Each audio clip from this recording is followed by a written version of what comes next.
Hey guys, thank you so much for attending my webinar. I'm excited to share kind of some knowledge in regards to how to make a successful self-tape because that's kind of the way that the industry is going. And it's super imperative and it is going to be a huge key component to being able to book a role. I'll start off a little bit about me. My name is Daniel. I am a talent manager at Apollo Management, and I have been with the company for about 2 years now. We focus on theatrical and film, and we are a sign only management company. And our day to day is working with actors and reviewing those auditions and any marketing materials, working with casting directors and really understanding, what it is that they're looking for in the talent, because our job as a manager is to make sure that our talent is actively working. With COVID-19, it has kind of changed some things. Last year, 85% of auditions were self-tape auditions, and we were expecting that number to kind of increase naturally over time. It was just a trend that we were seeing. But with COVID-19, it kind of accelerated that timeline. Now it's 100% self-tape auditions. Callbacks are now Zoom callbacks. This has created, a learning curve for a lot of actors. And we have to kind of figure out how to maneuver through this unique time and how to overcome that learning curve. So I kind of wanted to cover some 10 tips and kind of break it off into three sections. And the first section is, basically how to properly prepare for a self-tape. Not even the technicalities of it all, but just what steps should you take to have a good start. The next section that we'll cover is going to be the technicalities, so devices, background lighting, etc. And then the final portion will be the kind of the body language that should be used within the self-tape. So we'll move on to the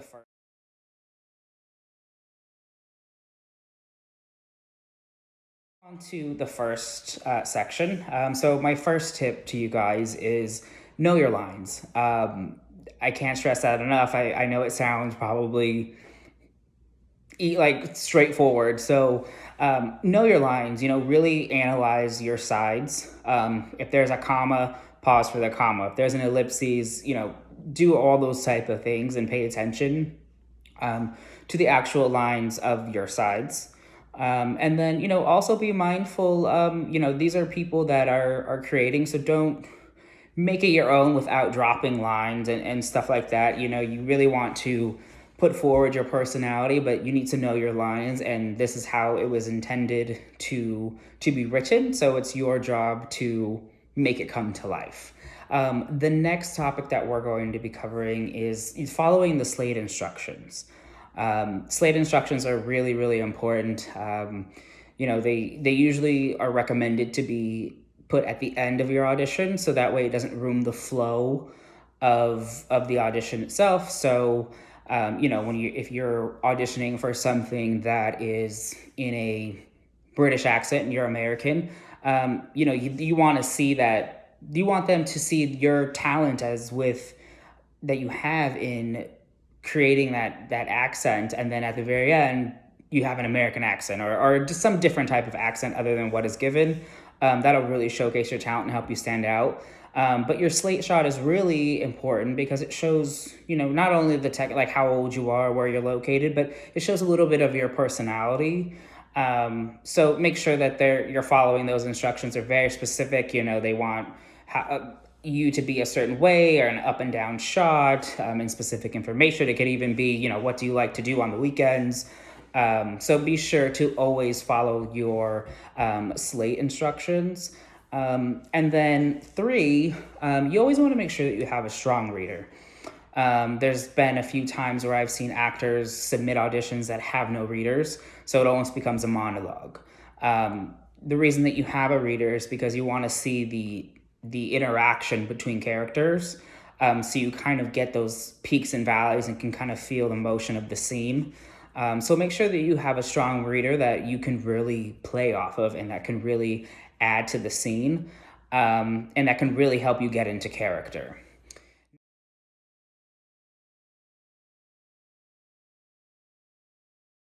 Now we're going to move into the more technical things that I see actors get called out all the time on. One, use a proper device. You can use your iPhone, you can use a camera.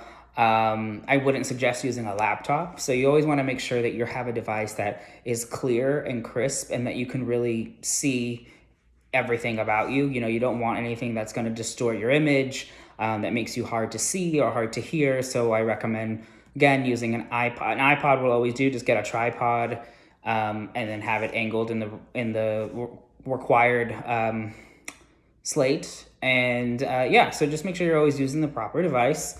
The next tip is make sure that you're always using a tight medium frame. You know, when you're doing an audition, you want it to feel like they're actually looking at a scene from a movie. So it's always focused on the face. So it's going to be a tight frame like this.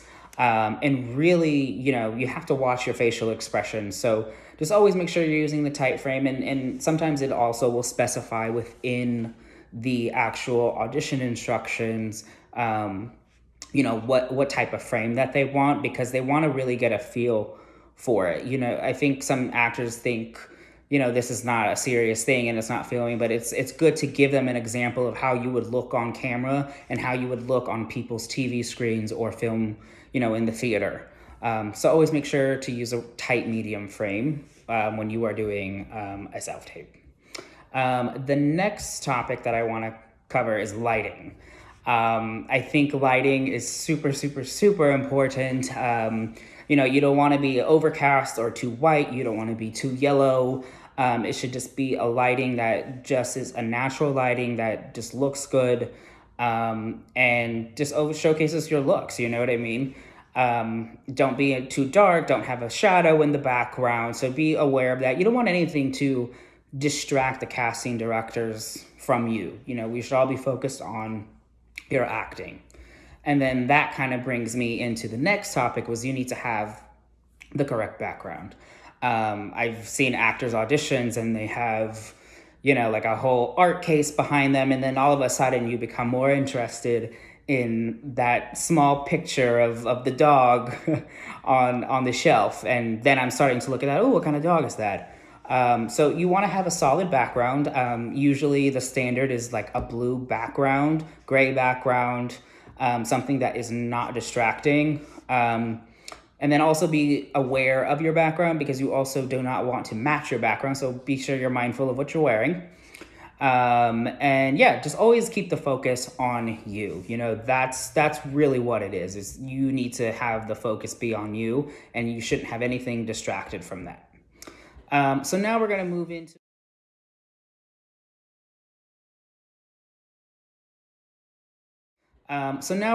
into more kind of the technical body language. This next tip that I have is kind of subjective, but this is the kind of consensus that I've gotten from every casting director, is you need to really watch your eye line. Don't stare at me. You know, your eye line should always be kind of slightly off camera and slightly looking off. So, you know, when you're looking at me, like, I don't want you to draw me into your scene. I should naturally be able to enter that scene on my own and on my own pace. You know, when you're watching a movie, the actors are not looking directly off to you and you're like staring at you. You know, it's always slightly off camera and they're having that dialogue with another person. So that's why you always kind of see them looking slightly off and never directly at the camera. So that is a huge tip that I think has been effective in any audition. So yeah, watch those eye lines, and that'll be especially important to note when you're doing your Zoom callbacks, because as a director's meet is it's typically on camera. So when you are on camera, you are not looking directly at the director. You are looking off camera and reciting the lines however they may be. The next tip is it's kind of a tip and a question. Is should you use props? I think props can be super effective, but they can also be super distracting. Um, I have that prop be have a purpose and an intent, but don't allow it to shine and take away your light. We're focused on your acting. Obviously, if you have a gun, like it doesn't have to be taken so literal. The casting directors and the writers know what is in that scene, and they know what props have been used. So you can use props, but don't let it distract or take away from your audition. We're showcasing your talent. And then, finally, prove your work. I think, I always have all of my actors send their auditions. And I will review the audition, read them along with the sides, and make sure that everything was executed correctly. So when we refer back to, know your line. So I look at, was there a pause within this scene, or how was it read a little bit different? Was it a little bit of a slower pace? So you want to look at the pace. You want to make sure that the pace is even. You don't want, if it's a intense scene, you don't want guns blazing, high energy all the time. You have to really pay attention to those little details within the script. So proof your work. Make sure you're watching your facial expressions and the creative decisions that you tried to make for that character. And so, that would be my.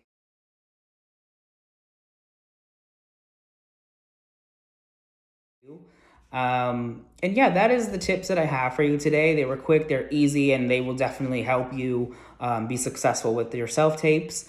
So now I'm going to go ahead and put up my email here, and you can shoot me over any questions that you have.